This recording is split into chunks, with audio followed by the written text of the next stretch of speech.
Subscribe कीजिए हमारे channel नूर रज़ा को और बेल आइकन को प्रेस कीजिए, जिससे आपको हमारी न्यू वीडियो की नोटिफिकेशन मिलती रहे। आजकल के लड़के खूबसूरत लड़कियां ढूंढते हैं कि लड़कियां खूबसूरत हो और उसके बाद आगे पीछे कुछ देखते भी नहीं। मेरे प्यारे आका अलैहिस्सलाम के प्यारे दीवानों, ऐसा ही कुछ हाल कौम की बच्चियों का भी है। ना तजुर्बाकारी की बुनियाद पर वो भी खूबसूरत बच्चे तलाश करती हैं। और खूबसूरती का मियार भी क्या है? सफेद चमड़ी हो, इसी का नाम खूबसूरती है। नाज नखरे हो, इसी का नाम खूबसूरती है। मेरे प्यारे आका अलैहिस्सलाम के प्यारे दीवानों, अल्लाह अकबर, अच्छी तरह से याद रखो, इस सफेद चमड़ी का नाम खूबसूरती नहीं है, इस सफेद चमड़ी का नाम हुस्न नहीं है। अगर सफेद चमड़ी का नाम हुस्न होता तो मुस्तफा करीम के बिलाल को आप क्या नाम देते?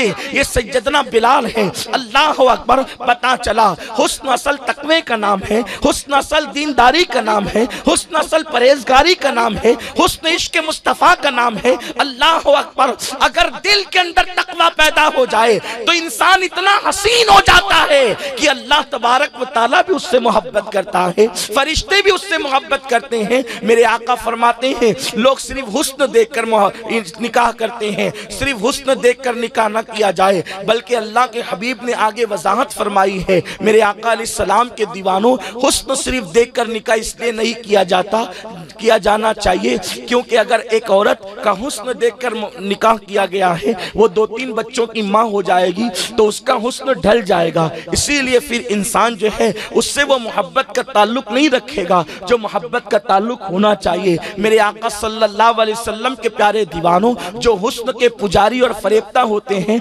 इसीलिए जब 2-3 बच्चे हो जाएं और बीवी का हुस्न ढल जाए तो उनकी दिलचस्पियां कम होने लगती है। याद रखें हुस्न क्या है। आइए मैं पहले एक बात अपने नौजवानों को बताऊं। अस्ल हुस्न तकवा है, अस्ल हुस्न दीनदारी है, अस्ल हुस्न इश्क मुस्तफा है। एक मर्तबा सैयदना बाबा फरीदुद्दीन गंज शकर रहमतुल्लाह अलैह, ये सिलसिले चिश्तिया के बहुत बड़े बुजुर्ग हैं।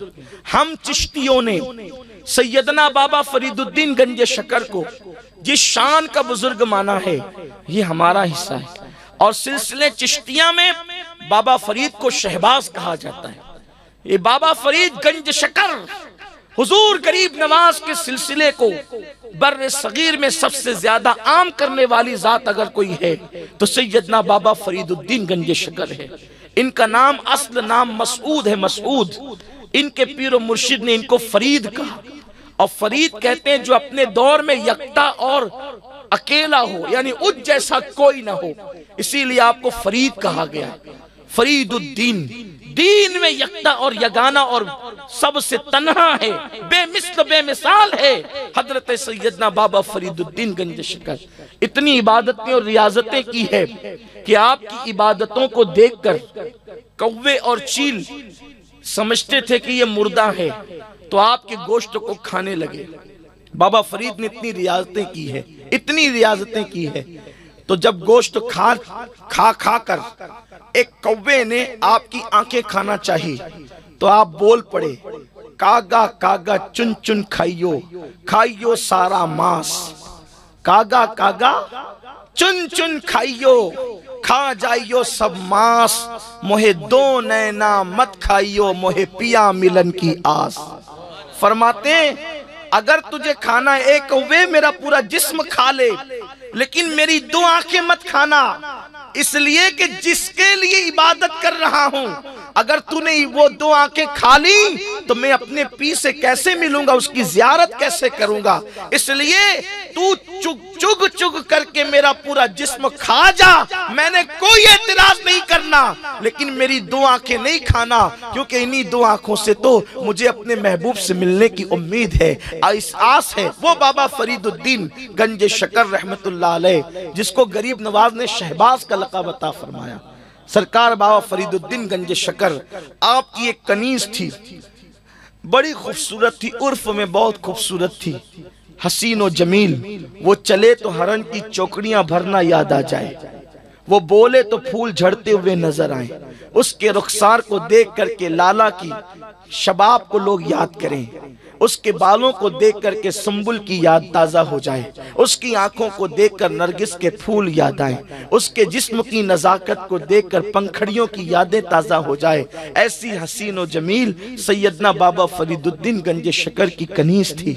एक मरतबा बाबा साहब ने अपने एक मुरीद को भेजा, बेटे जाओ और जाने के बाद ये मेरा सामान घर पहुंचा दो। बाबा फरीद का वो मुरीद निकला और सामान घर देने के लिए गया तो वही कनीज सामान लेने के लिए आई। जब वो कनीज ने सामान लेने के लिए हाथ बढ़ाया, वो मुरीद ने जैसे उसको देखा तो देखने के बाद सामान क्या देना था, वो तो उस कनीज को दिल दे बैठा। उसकी खूबसूरती को देखकर लोग हसीनों को दिल इसलिए दे बैठते हैं कि उनके दिल में सारे जहानों के हसीनों का महबूब मुस्तफ़ा जाने रहमत का इश्क नहीं होता जैसा कि होना चाहिए। इसीलिए नजरें बहकती है, निगाहें आवारा होती है। इंसान कभी जिना के अड्डे पर जाता है, इंसान कभी शराब के अड्डे पर जाता है, इंसान कभी नफसानी ख्वाहिशात की तरफ जाता है। उस कनीज को वो दिल दे बैठा और बाबा फरीद की खानका में लौटने की बजाय वो घर की तरफ लौट गया। कई दिन हुए बाबा की खानका में नहीं आया। हजरत बाबा फरीदुद्दीन गंज शकर जो मशाइख चिश्त है, उन्होंने बड़ी नरमी के साथ, बड़े प्यार के साथ हिंदुस्तान की सरजमीन पर अल्लाह का दीन फैलाया। बाबा फरीदुद्दीन गंज शकर रहमतुल्लाहि ताला अलैह ने लोगों से पूछा, क्या बात है? वो मेरा फुला मुरीद जिसको मैंने सामान देने के लिए घर भेजा था, वो आज तक के लौट कर नहीं आया। तो लोगों ने कहा, बाबा साहब आप उसको भूल जाएं, इसलिए कि वो बिगड़ गया है। बाबा फरीदुद्दीन ने कहा, वो कैसे बिगड़ गया? तो लोगों ने कहा, हजरत वो जो सामान देने गया था, आपकी कनीज पर उसकी नजर पड़ी और वो उसी को दिल दे बैठा। बाबा फरीद ने फरमाया, फिर उसको बुलाया जाए। बाबा फरीदुद्दीन गंज शकर ने उसको बुलाया और बुलाने के बाद उस फरमाया, बेटे क्या बात है? वो रोने लगा, बाबा साहब मैं आपको क्या अर्ज करूं? फरमाया, बोलो बेटा बात क्या है? तो उसने कहा, आपकी कनीज पे मेरा दिल आ गया। तो बाबा फरीद ने फरमाया, बेटे नाजायज मोहब्बत की बजाय उसको जायज में तब्दील कर देते हैं। एक काम कर देते हैं, अगर उस पे तेरा दिल आ गया और तू नाजायज मोहब्बत में गिरफ्तार है तो उसके गुनाह की बजाय हम उसके साथ तेरा निकाह कर देते हैं, तुझे मंजूर है? उसने कहा, ठीक है बाबा साहब। फरमाया, बेटे लेकिन पहले उस लड़की को देख लो ताकि तुम्हें पता चल जाए कि वही लड़की है जिसको तुम चाहते हो। वो खूबसूरत लड़की लाके खड़ी की गई। उसने देखा, जी बाबा यही वो लड़की है। आपने फरमाया, ठीक एक हफ्ते के बाद बेटे आना, हम इसके साथ तेरा निकाह कर देंगे। और उसके बाद जैसे ही वो तैयारी के लिए गया, इधर बाबा फरीदुद्दीन गंज शकर रहमतुल्लाह अलैह ने उसको जुलाब पर जुलाब खिलाना शुरू किया, जुलाब पर जुलाब देना शुरू किया और वो जुलाब खाती रही और उसके बाद वो पाखाना करती रही। उसको एक कोरी हांडी दे दी बाबा फरीद ने, बेटी जब भी तुझे पाखाना करना इसी हांडी में करना। अब एक एक दिन में 10-10, 15-15, 20-20 मरतबा उसको बैतुल खला हो रहे हैं, उसको जो है वो अल्लाह अकबर पाखाने हो रहे हैं और वो उसी हांडी के अंदर पाखाना कर रही है। और जब वो पाखाना से फारिग होती है तो हांडी को बांध कर रख दिया जाता है। ठीक एक हफ्ता गुजरा। आप लोग अच्छी तरह जानते हैं, मैं कोई बहुत लंबी चौड़ी या किसी बहुत दूर की गुफ्तगू नहीं कर रहा हूँ। एक इंसान को दिन में 2-4 लूज मोशन हो जाए तो उसकी हालत क्या होती है आप जानते हैं। चेहरा उतर जाता है, आंखें ढीली पड़ जाती है, आंखें सुनी सुनी हो जाती है ना। अगर इंसान को लूज मोशन शुरू हो जाए तो कितनी तकलीफ होती है। अच्छा भला आदमी मरीज लगने लगता है, मुर्दा लगने लगता है।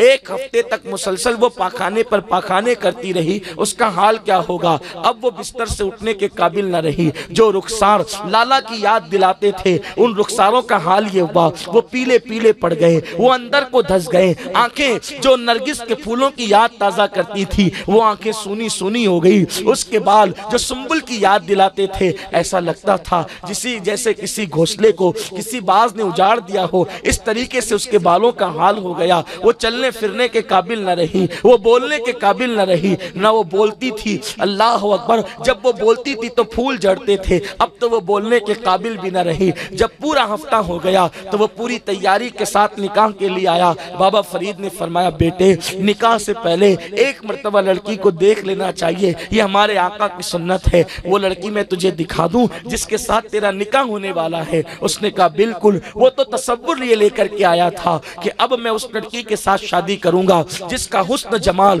बिल्कुल बिल्कुल जो है पूरे पाक पटन के अंदर बेमिसल बेमिसाल है। अल्लाह अकबर। जैसे उस लड़की को दोनों तरफ से बाजू पकड़ के लाया गया, बाबा फरीद ने कहा बेटा यही वो लड़की है जिसके साथ मैंने तेरा निकाह करना है। बाबा फरीद के कहने पर उसने कहा बाबा अल्लाह वाले मजाक करते हैं, अल्लाह वाले यूं भी किसी का तमस्कुर करते हैं। अल्लाह अकबर। ये वो लड़की नहीं जिससे मैं मोहब्बत करता था, ये वो लड़की नहीं जिसको मैं चाहता था, ये वो लड़की नहीं जिससे मैं प्यार करता था, ये वो लड़की नहीं जिसके लिए आंसुओं से मुंह धोता था, ये वो लड़की नहीं जिसके लिए तन्हाई में तड़पता था। वो तो बड़ी हसीन थी, वो तो बड़ी जमील थी, उसके रुखसार तो खिले हुए थे, यहाँ तो रुखसार दबे हुए हैं। उसकी आंखों में तो भरी भरी थी, उसकी यहाँ तो आंखें सूनी सूनी हैं। उसके बाल तो संबुल की तरह थे, इसके बाल तो उजड़े हुए घोंसले की तरह है। बाबा ये वो लड़की नहीं है, आप मेरे साथ मजाक न करें। फरमाया बेटा ये वही लड़की है, लेकिन आज मैं तुझे ये देखना चाहता था कि तूने उसके हुस्न को उसने से प्यार किया या तूने ये लड़की से प्यार किया। तूने ये लड़की से प्यार न किया था, तूने ये लड़की के हुस्न से प्यार किया था। बोल मैं तुझे क्या दूं, ये लड़की दूं या इसका हुस्न दूं? उसने कहा बाबा ये लड़की का हुस्न कहाँ गया? फरमाया बेटे मैंने निचोड़ लिया, इसका हुस्न निचोड़ लिया है और उसका हुस्न मैंने तेरे लिए जमा करके रखा है। अगर बोल तो वो हुस्न मैं तुझे बता दूं। उसने कहा बताएं इसका हुस्न कहाँ है? तो वही बदबूदार हांडी पेश की। फरमाया बेटे यही उसका हुस्न है, ये हुस्न मैंने जब निचोड़ करके रखा है। तब उसको एहसास हुआ जिसको मैं हुस्न समझ रहा था उसका नाम तो बदबू है। मेरी कौम की बेटियों से भी मैं मुखातिब होकर कहना चाहता हूँ और उन खवातीन से भी जब बहू ढूंढने के लिए निकलती हैं तो कहती है कि मुझे खूबसूरत बहू चाहिए। याद रखना किरदार की खूबसूरती बड़ी खूबसूरती है, किरदार की खूबसूरती से बढ़ करके कोई खूबसूरती हो नहीं सकती। आज हर इंसान सफेद चमड़ी को अहमियत देता है। आज से 1450 साल पहले अल्लाह के रसूल ने फरमाया सिर्फ हुस्न देख करके निकाह मत करो बल्कि दीनदारी देखकर निकाह करो। दीनदारी को कभी ज़वाल नहीं होगा। अगर बाप दीनदार होगा तो बेटा भी दीनदार होगा, माँ दीनदार होगी तो बेटा भी दीनदार होगा। इसीलिए अगर दामाद ढूंढो तो दीनदार ढूंढो, बहू ढूंढो तो दीनदार ढूंढो, दीन को अहमियत दो।